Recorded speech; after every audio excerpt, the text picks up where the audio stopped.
Dear students, आज हम Marsilea के अंदर पढ़ेंगे गैमेटोफाइट्स के डेवलपमेंट किस प्रकार से होते हैं। गैमेटोफाइट का डेवलपमेंट जो स्पोर्स बनते हैं, माइक्रोस्पोर्स और मेगास्पोर्स, इन दोनों के अंकुरण से होता है। माइक्रोस्पोर्स मेल गैमेटोफाइट बनाता है तथा मेगास्पोर अंकुरित होकर के फीमेल गैमेटोफाइट बनाते हैं। तो जैसे सबसे पहले हम माइक्रोस्पोर्स और मेल गैमेटोफाइट को देखते हैं। तो माइक्रोस्पोर्स छोटे गोलाकार होते हैं और इनके शीर्ष पर हल्का एक ट्राई रेडिएट रिज पाया जाता है, त्रिअरीय उभार पाया जाता है, जहाँ से नमी सो करके फूल जाता है और फटता है। यहाँ से साइज़ इसका काफ़ी कम होता है, 0.06 मिलीमीटर से 0.075 मिलीमीटर डायमीटर का होगा और इसमें एक केंद्रक पाया जाता है। स्टार्च कणयुक्त डेंस साइटोप्लाज्म होता है इसके अंदर। इसकी जो स्पोर वाल होती है मोटी और 3 स्तर की बनी होती है। सबसे बाहर इंटाइन, सबसे भीतरी इंटाइन होगी जो कि सेलुलोज से बनी होती है, और एक्साइन बाहर की ओर होती है जो मोटी होती है और पारदर्शी एपी स्पोर द्वारा सराउंडेड होती है। तो डेवलपमेंट के दौरान जैसे ये अंकुरित होगा तो मेल गैमेटोफाइट का विकास प्रारंभ हो जाएगा। जल अवशोषित करके माइक्रोस्पोर फूल जाता है और इसके केंद्रक में फर्स्ट डिवीज़न होगा, जिससे एक प्रोथीलियल सेल बनेगी जो छोटी होगी और एक बड़ी एपिकल सेल बनेगी, जैसा कि डायग्राम के अंदर दिखाया गया है। प्रोथीलियल जो सेल बनती है,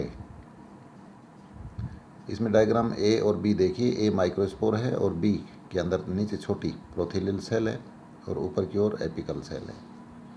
तो प्रोथीलियल सेल में आगे डिवीज़न नहीं होते हैं कुछ जातियों के अलावा। कुछ जातियों में 2 प्रोथीलियल सेल बनती हैं।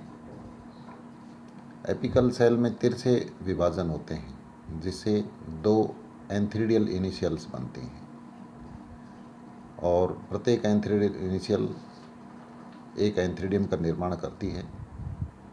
इसमें पेरिक्लाइनल विभाजन होता है, जिससे बाहर की ओर जैकेट कोशिका और एक वेज शेप्ड सिस्टर सेल बनती है।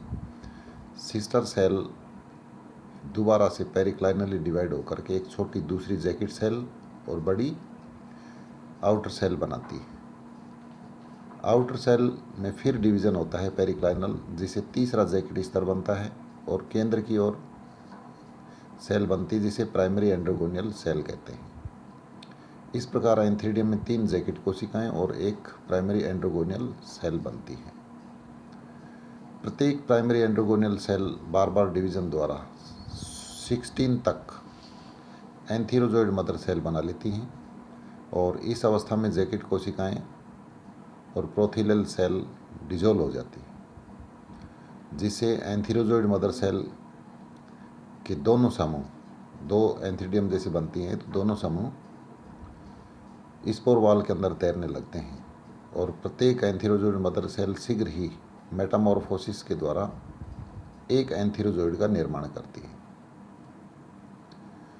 मार्सिलिया में स्पोर वाल के अंदर ही एंथीरोजोइड्स का निर्माण होता है, इसलिए इस प्रकार का मेल गैमेटोफाइट का डेवलपमेंट एंडोस्पोरिक कहलाता है। मेल गैमेटोफाइट का विकास और एंथीरोजोइड्स का लिबरेशन काफ़ी फास्ट होता है, काफ़ी स्लो प्रोसेस है ये, और इसमें लंबा समय लगता है। कई बार 12 घंटे तक का भी समय इसमें लग जाता है। एंथीरोजोइड्स के मैच्योर होने पर गैमेटोफाइट की वाल फट जाती है और एंथीरोजोइड्स पानी में फ्री हो जाते हैं। प्रत्येक एंथीरोजोइड कॉर्क स्क्रू टाइप की शेप में आपको नज़र आ रहा है। जी डायग्राम आप देखिए, इसमें फ्लैजिलाओं से कवर्ड है। इसमें एक न्यूक्लियस पाया जाता है और एक वेसिकल टाइप की स्ट्रक्चर पाई जाती है। तो ये एंथीरोजोइड्स पानी के अंदर तैरना शुरू कर देते हैं। इसके बाद जैसे फीमेल गैमेटोफाइट देखें, तो फीमेल गैमेटोफाइट का डेवलपमेंट जैसे मैंने आपको पहले बताया कि मेगास्पोर के अंकुरण से फीमेल गैमेटोफाइट का विकास होता है। प्रत्येक मेगास्पोर एक बड़ी और गोलाकार संरचना, दीर्घवृत्ताकार संरचना तथा हरे रंग की होती है। इस स्पोर के अगले सिरे पर एक पेपिला नाम की स्ट्रक्चर पाई जाती है। मेगास्पोर का साइज माइक्रोस्पोर की तुलना में काफ़ी बड़ा होता है, इसलिए नेकेड आई से भी देखा जा सकता है। स्पोर वॉल काफ़ी मोटी होती है, लेकिन पेपिला जो क्षेत्र है, अगला क्षेत्र, इसमें यह स्पोर वॉल काफ़ी पतली होती है।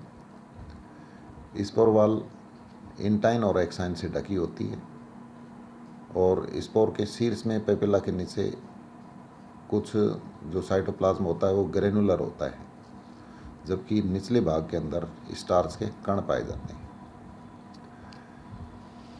तो फीमेल गैमेटोफाइट का डेवलपमेंट इसके अंकुरण से शुरू हो जाता है। इसके अंकुरण में इसके विकास के अंदर 12 से 15 घंटे का समय लगना रिपोर्टेड है।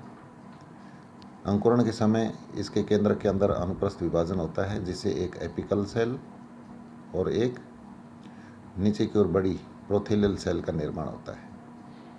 एपिकल सेल पेपिला क्षेत्र तक सीमित होती है, जबकि प्रोथेलियल सेल पूरे मेगास्पोर को कवर कर लेती है।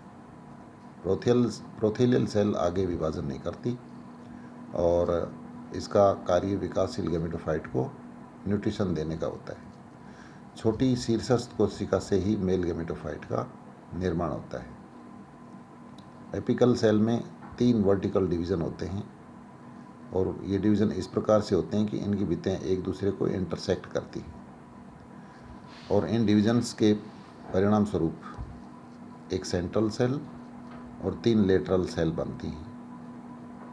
सेंट्रल सेल में अनुप्रस्थ विभाजन होता है, जिससे एक बेसल सेल और ऊपर की ओर आर्किगोनियल इनिशियल सेल का विकास होता है। डायग्राम डी के अंदर यह स्पष्ट हो रहा है। आर्किगोनियल इनिशियल पेरिक्लाइनल डिवीजन द्वारा प्राइमरी कवर सेल बनाती है और एक सेंट्रल सेल बनाती है। प्राइमरी जो कवर सेल है, इसमें 2 सक्सेसिव एंटीक्लाइनल डिवीजन होते हैं और जिससे 4 नेक इनिशियल बनती है। नेक सेल्स में ट्रांसवर्स डिवीज़न होते हैं, जिसे 4 कोशिकाओं के 2 टायर्स बनते हैं, जिससे कि नेक का निर्माण होता है। सेंट्रल सेल के अंदर ट्रांसवर्स डिवीज़न होता है, जिससे ऊपर की ओर प्राइमरी नेक कैनाल सेल तथा नीचे की ओर प्राइमरी वेंटर सेल बनती है। और प्राइमरी नेक कैनाल सेल, या जिसे हम कैनाल सेल कह रहे हैं, यह सेल विभाजन नहीं करती है और नेक कैनाल सेल का ही कार्य करती है। कुछ स्पीसीज हैं जिनके अंदर 2 नेक कैनाल सेल भी बनती हैं। और प्राइमरी वेंट्रल सेल में फिर अनुप्रस्थ विभाजन हो जाएगा, जिससे ऊपर की ओर एक वेंटर कैनाल सेल और नीचे की ओर एग सेल का निर्माण होता है। मैच्योर जो आर्किगोनियम है, इसकी नेक 2 सेल की ऊंचाई के बराबर 4 वर्टिकल रोज से बनती है। जो इसकी नेक कैनाल है, इसमें 1 या 2 नेक कैनाल सेल्स पाई जाती हैं। आर्किगोनियम वेंटर में एक जो आर्किगोनियम है, उसके वेंटर के अंदर एक वीसीसी यानी वेंटर कैनाल सेल तथा एग उपस्थित होता है। आर्किगोनियम और इसके चारों ओर पाई जाने वाली कोशिकाओं का साइज बढ़ जाता है और मेगास्पोर की वॉल फट जाती है, जिससे आर्किस्पोरियम एक्सपोज हो जाती है।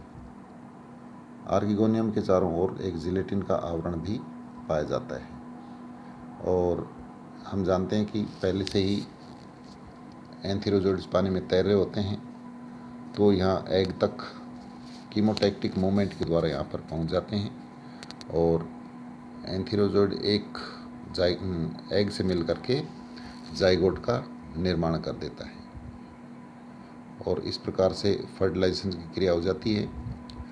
इस जाइगोट से ही एम्ब्रियो का डेवलपमेंट होता है, जिससे मार्सिला का दोबारा से नया प्लांट स्थापित हो जाता है।